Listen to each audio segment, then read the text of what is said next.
Porque para música alegre y divertida no hay nada, pero nada como el merengue, género originario de República Dominicana, desde donde nos visita su máximo exponente mundial. Así es, está Wilfrido Vargas en el intermedio.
Abusadora.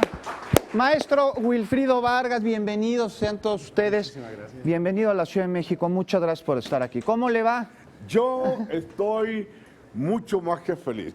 Yo no sé la palabra que sea mucho más que feliz, pero mucho más que feliz. Eso Estoy es en todo. México, yo necesitaba venir a México, se hizo una relación de amor con México desde hace muchos años, que se había interrumpido por alguna razón discográfica, pero hoy estoy contigo, hoy estoy con ustedes, hoy estoy con México. Fantástico, porque esta relación de amor entre México y Wilfrido Vargas cada vez es mayor. ¿Cuánto no hemos bailado con sus interpretaciones, con su música, con ese sello tan particular que le pone a la música tropical? Sí,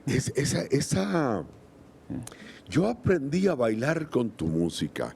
Yo conocí a mi mujer con tu música. Fíjate, mis hijos nacieron producto de un baile que yo fui con tu música. Es decir, ese tipo de anécdota Sí.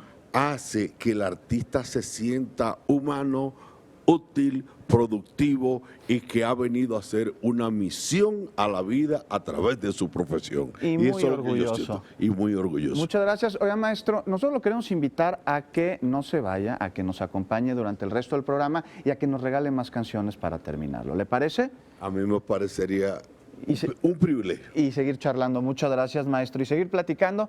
Y mientras tanto, yo le platico que aquí en tus ciudades, miren nada más, le tenemos unos boletitos. Es para las lunas en el Auditorio Nacional el día de mañana. Vamos a regalar 15 pases dobles. Así es, 15 pases dobles por redes sociales. Ahí están apareciendo en pantalla. Y 10 pases dobles si usted nos llama por teléfono justo en estos momentos. Así que apúrese y no se mueva porque el maestro Wilfrido Vargas continúa con nosotros. Y maestro...